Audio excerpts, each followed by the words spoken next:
టాలీవుడ్లో ఎంతో మంది బడా హీరోలు వరుస సినిమాలతో సందడి చేస్తున్నారు. కానీ అందులో ఒకరు మాత్రమే ప్రతి చిత్రాన్ని పాన్ ఇండియా రేంజ్లో చేస్తున్నారు. ఆ హీరోనే రెబల్ స్టార్ ప్రభాస్.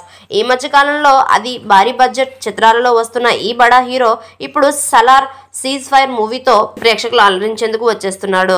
దీనికి ఆరంభం నుంచి భారీ స్పందన వస్తూనే ఉంది. ఫలితంగా ఈ చిత్రం అదిరిపోయే వసూలతో దూసుకుపోతుంది.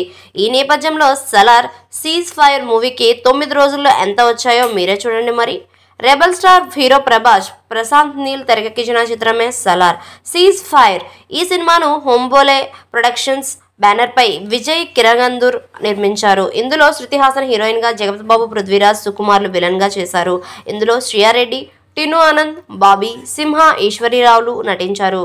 రవి బసూర్ సంగీతాన్ని అందించారు. Action movie Salaar cease fire కు నైజాంలో 60 కోట్లు, సిడీర్లో 24 కోట్లు, ఆంధ్రప్రదేశ్లో 60 కోట్లతో కలిపి 120 కోట్ల బిజినెస్ జరిగింది. అలాగే కర్ణాటకలో 30 కోట్లు, తమిళనాడులో 12 కోట్లు, హిందీలో 75 కోట్లు, రెస్ట్ ఆఫ్ ఇండియా మొత్తంలో 3 కోట్లు, కేరళలో 6 కోట్లు, ఓవరీస్లో 75 కోట్లతో 345 కోట్ల బిజినెస్ జరిగింది. ప్రశాంత్ నీల్ దర్శకత్వంలో రెబల్ స్టార్ ప్రభాస్ నటించిన సలార్ సీజ్ ఫైర్ మూవీకి 9వ రోజు రెస్పాన్స్ మరింతగా తగ్గిపోయింది. ఫలితంగా ఈ సినిమాకు తెలుగు రాష్ట్రాల్లో 2.50 కోట్ల షేరు మాత్రమే వసూలైంది. అయితే వరల్డ్ వైడ్ గా ఇది 8 కోట్ల వరకు వసూలు చేసింది. మరెన్నో లేటెస్ట్ అప్డేట్స్ కోసం మన ఛానల్ ని సబ్స్క్రైబ్ చేసుకోండి.